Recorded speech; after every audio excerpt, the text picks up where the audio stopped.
Largos días y placenteras noches, espero que estén bastante bien. Bueno, hemos regresado efectivamente al canal ya de manera segura. Y pues con el video especial que subí la semana pasada como digamos conmemoración y celebración de esta vuelta al canal, pues también hago ahora sí estos videos que espero ya no hayan contratiempos para poder seguir subiendo videos. En esta ocasión, como ya el título del video se verá, pues es efectivamente un libro muy especial para mí. Ya explicaré también por qué en su momento. El último video antes del especial efectivamente fue el de Carrie, así que ahora continuamos cronológicamente con los libros publicados por el maestro. Pues efectivamente será El misterio de Salem's Lot, el segundo libro publicado por Stephen King. Y pues de él hablaremos el día de hoy. La estructura del video será efectivamente muy similar a la del anterior, ya que veremos efectivamente el resumen de argumento, luego la sinopsis, una ficha bibliográfica por si alguno quiere conseguir la misma edición en la que he leído yo el libro. También veremos lo que es la reseña particular, obviamente voy a hablar de sus adaptaciones, que ya van 3 hasta el momento, y por supuesto que vamos a ver las conexiones que tiene El misterio de Salem's Lot con otras obras del autor, y sobre todo con una obra muy específica de Stephen King. Espero que les guste.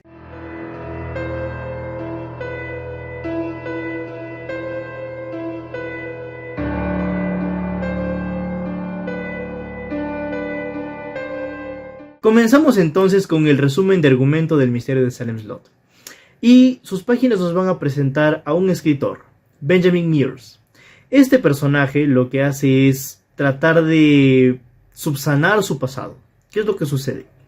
Cuando él era muy joven todavía, él vivió un tiempo en este pueblito llamado Salem's Lot, o mejor dicho, Jerusalem's Lot, su nombre completo. Y cuando era niño, junto con sus amigos del pueblo, lo retan a entrar a, por así decirlo, la casa de los sustos del pueblo, que era efectivamente la casa Marston.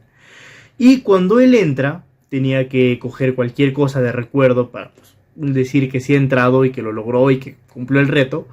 Pues lo que él hace es entrar y subir al segundo piso hasta el dormitorio en donde se rumoreaba el dueño anterior de la casa, el señor Marston, Hughie Marston, pues se había desvivido a sí mismo colgándose de la viga de su dormitorio.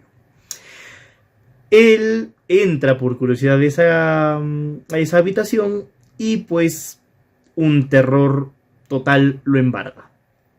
Ahora, bastantes años en el futuro, por supuesto, ya es un adulto, él regresa con la intención de escribir un libro relacionado a la casa Marston y tal vez de esa manera pues tratar de liberarse de su pasado y obviamente de todo lo que él había vivido y de alguna manera conseguir una redención personal y obviamente salvarse de lo que lo estaba atormentando por tantos años. Cuando Ben llega al pueblo, su intención principal es entrar y de hecho comprar la casa Marston para él poder, desde su perspectiva interna, explorar obviamente la casa, tratar de así escribir un libro un poco más fehaciente de la realidad. ¿Cuál es el detalle? Cuando él llega al pueblo, resulta de que la casa ya está comprada. Lo ha comprado un señor llamado Richard Straker a nombre de Court Barlow. Dos personajes los cuales trabajan juntos y lo que van a intentar hacer es abrir una tienda de objetos antiguos, llámese una tienda de antigüedades, y son ellos quienes han adquirido la casa. Bien, Ben entonces tiene que alojarse en una pensión, la pensión de Eva Miller, y desde allí él tiene una vista perfecta hacia la casa donde él pues puede mirarla, inspirarse y escribir. Sin embargo, el primer día en que llega él a Salem's Lot conoce a una señorita, alguien llamada Susan Norton, de quien se enamora casi inmediatamente. Susan, al igual que él, se enamora de él y pues inician una historia de romance corta, pero muy bonita. Bien, vamos a saltar un poco el espacio porque obviamente es una novela extensa, así que hay que tratar de acortar el tiempo en ese sentido. Pero bueno, conforme llegan estos personajes, hasta ahora solamente se conocen siempre a Ben Mears y a Richard Straker. Court Barlow solamente se lo menciona, pero nadie lo ha visto en el pueblo, nadie sabe quién es en sí. Pero es muy curioso porque la portada de este libro ya les dirá algo que va a suceder, ¿no? Efectivamente, va a llegar un punto en el que un perro negro va a resultar desvivido y colgado cerca de una iglesia. De hecho, en la capilla de un cementerio del pueblo. Y esto va a ser el primer inicio y el primer indicio también de que algo malo va a suceder. Posterior a esto comienzan a suceder desapariciones, empezando con un niño, el cual es Danny Glick. Él desaparece y su hermano queda en un estado catatónico. Y cuando obviamente lo llevan al hospital a analizar sus síntomas, qué es lo que le pasa, resulta de que tiene al parecer anemia sin haber estado jamás enfermo y, sobre todo, en un estado saludable perfecto. ¿Qué sucede? Conforme pasa la historia, este chico fallece. Pero fallece sin siquiera parecerlo. Sus expresiones, facciones son como las de una persona que estuviera totalmente dormida y no efectivamente fallecida. Cuando llegue el momento de su sepultura, algo sucede con el sepulturero o el enterrador también llamado, y pues al parecer desde la tumba cerrada, Danny ahora pues puede poseer a la gente por alguna razón, ya que el sepulturero se queda mirando la tumba, salta encima de ella, la abre y pues algo le sucede. Ahí deja un poquito Stephen King el misterio de qué es lo que sucede en verdad. Bueno, conforme pasan las páginas descubrimos que el sepulturero pues está vivo todavía, pero está algo extraño, como si le faltara energía, como si estuviera no muy bien. Y es encontrado así por el protagonista, Ben Mears, y un colega profesor suyo, con quien pues decide quedarse este sepulturero. Bien, están en su casa tranquilos en la noche y de repente el profesor escucha algo, algunos ruidos, una ventana abriéndose y encaminando, y él no puede entender qué es lo que sucede. Cuando sube se da cuenta de lo que está pasando.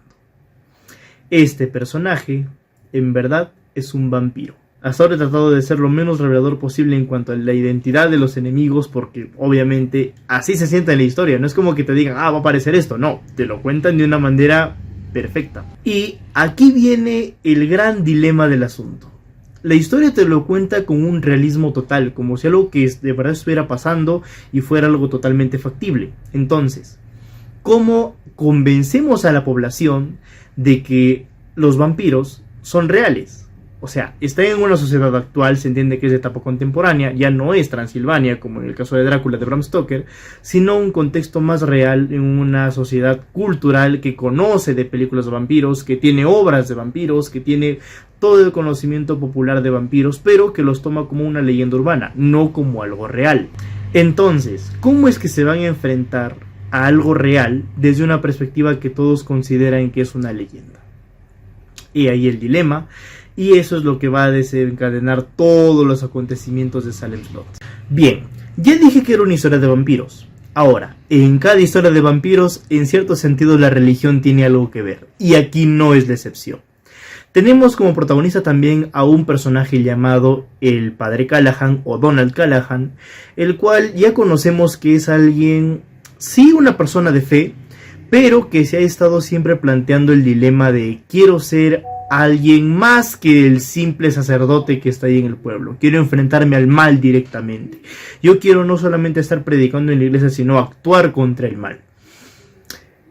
Y aquí es uno de los grandes ejemplos del por qué uno no debe desear algo con tanta ansiedad, ya que cuando en verdad sucede, sucede.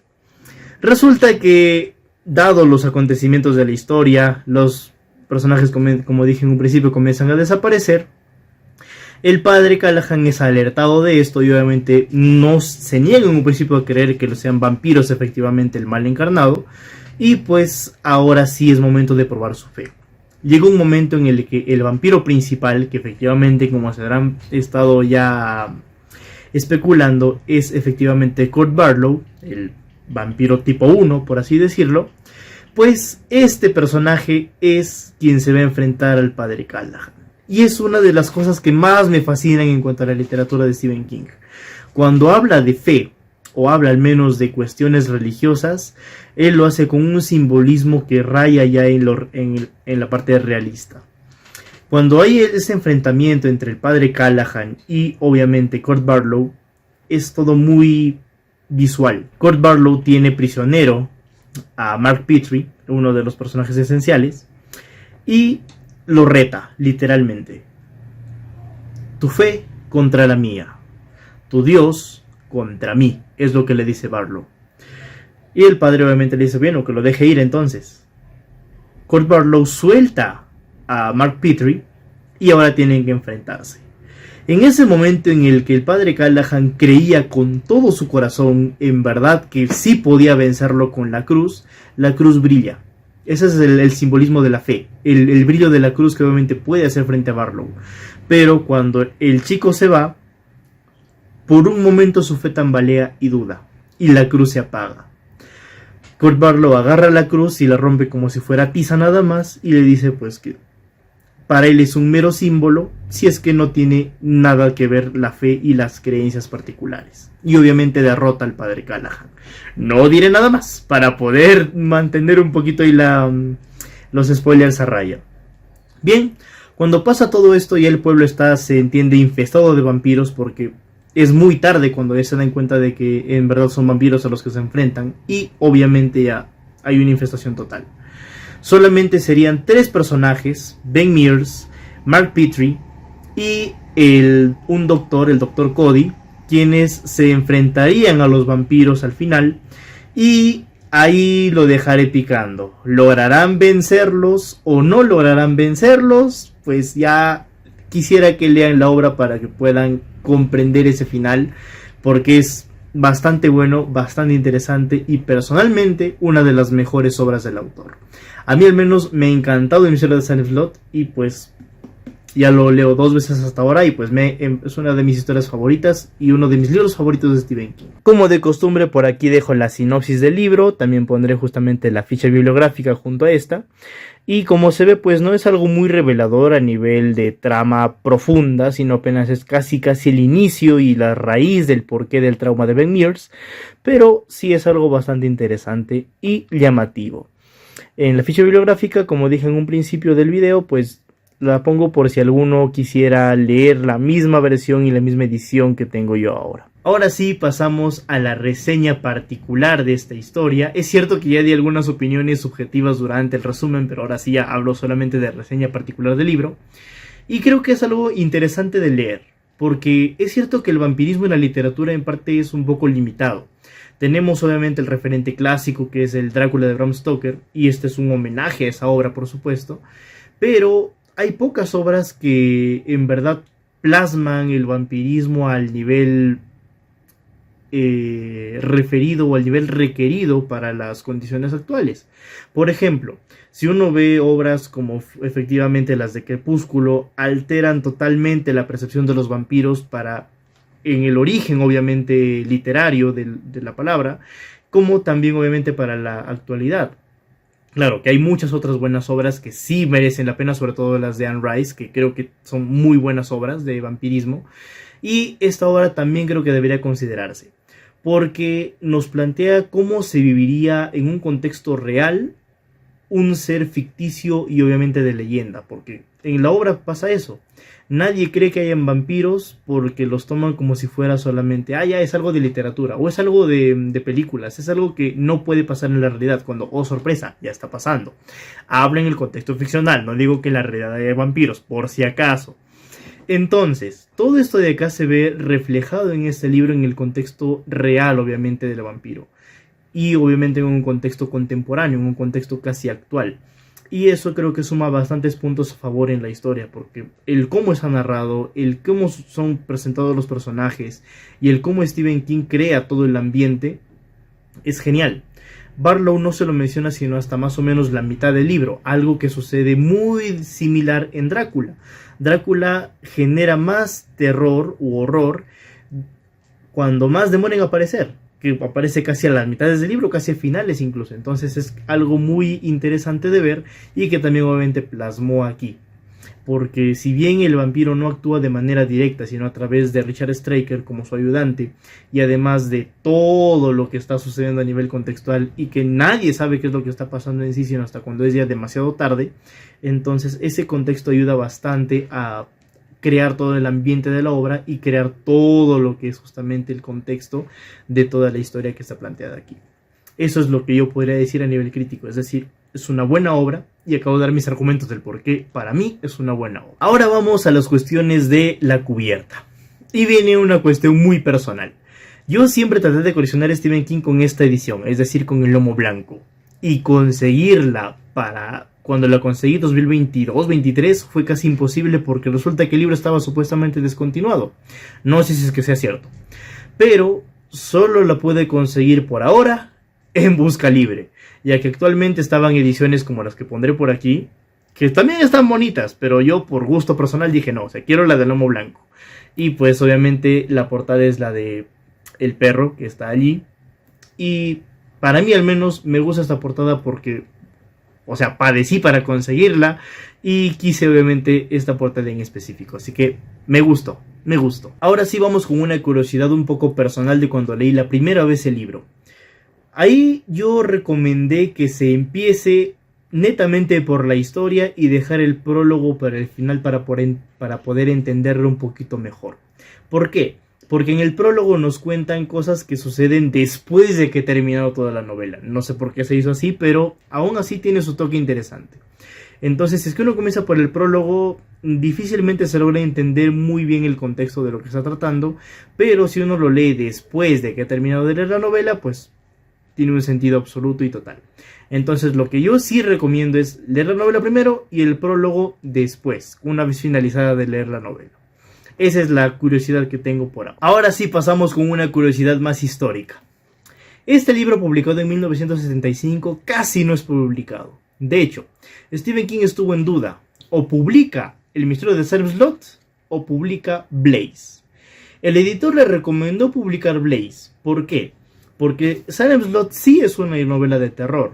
Entonces, ya que la mayoría consideró a Carrie como una novela de terror, publicar otra de terror le iba a causar a Stephen King que él sea encasillado como escritor de terror, algo que le iba a limitar algunas puertas. Pero Stephen King dijo, no, así hay que publicarlo. Y publicó El misterio de Salem Slot, algo que fue al final bastante bueno porque obviamente sus ventas subieron, se convirtió en bestseller y pues en verdad es una muy buena historia, como dije. Esa es una curiosidad que tenemos por aquí. Y ahora es momento de pasar a las conexiones. Les mencioné nada más de pasada casi al padre Callahan y algo que le sucede con el enfrentamiento de Court Barlow y no dije qué es lo que pasaba después. Y tampoco lo voy a decir ahora, porque eso es algo muy interesante y que además tiene relevancia con otra cosa. ¿Qué sucede? La historia de Salem Slot concluye de manera perfecta teniendo como personaje principal a Ben Mears. Pero, si tomamos en cuenta al padre Callahan, sí deja como una novela abierta, porque no sabemos qué es lo que sucede con él.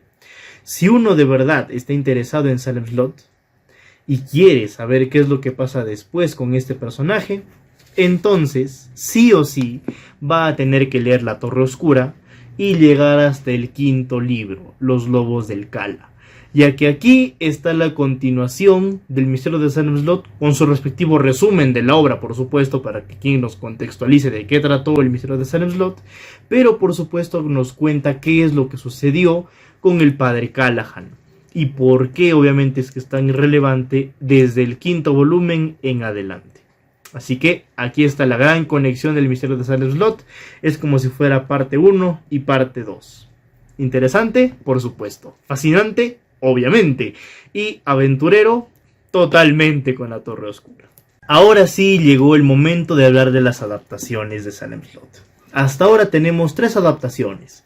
La primera, que se dio en 1979, que fue una miniserie de 3 horas recopilándola y que personalmente es mi favorita adaptación de Salem Slot. Creo que es de una manera clásica, no perfectamente adaptada, pero que al menos está muy fiel al libro. Así que yo particularmente me quedo con esta adaptación de 1979. Luego se realiza una adaptación de mucha más duración, algo de 6 horas si queremos contarlo todos los capítulos, que es la de 2004, que se hace también una miniserie un poco más extensa. Y por último tenemos la adaptación de 2024, que sí la pude ver y que la verdad sí esperaba un poco más, porque hasta ahora, como dije, la del 79 adapta mucho mejor en esas 3 horas esta novela que la peli de 2024. Altera demasiadas cosas, cambia otras. La mayor parte de la emoción, de hecho, nos lo dieron en los trailers mismos. Así que, la verdad, esperaba un poco más de la serie de la película de 2024. Pero pues, eso es lo que se puede hacer. No pedimos más. Así que, bueno. Eso es lo que podría decir acerca de las adaptaciones. Recomendación, por supuesto, vean la del 79, que es un clásico de las miniseries de adaptaciones de Stephen King. Así que eso es lo que puedo decir a nivel de adaptaciones. Y eso sería todo por este video. Espero de verdad que les haya gustado. Compartan con sus amigos, den un pulgar arriba, así podemos llegar a más personas y compartir más la lectura y la pasión por la misma. Es muy buen hábito, así que de verdad ese es el objetivo del canal, compartir la lectura, motivar a más personas a que lean. Y pues espero que les haya gustado el video. Y cuéntenme, no sé, ¿ya leyeron El misterio de Salem Slot? ¿Qué les pareció? ¿Les gustó? ¿Comparten mi opinión o no? Eso sí no lo sé. Pero espero de verdad que les haya gustado. Largos días y placenteras noches. Hasta luego.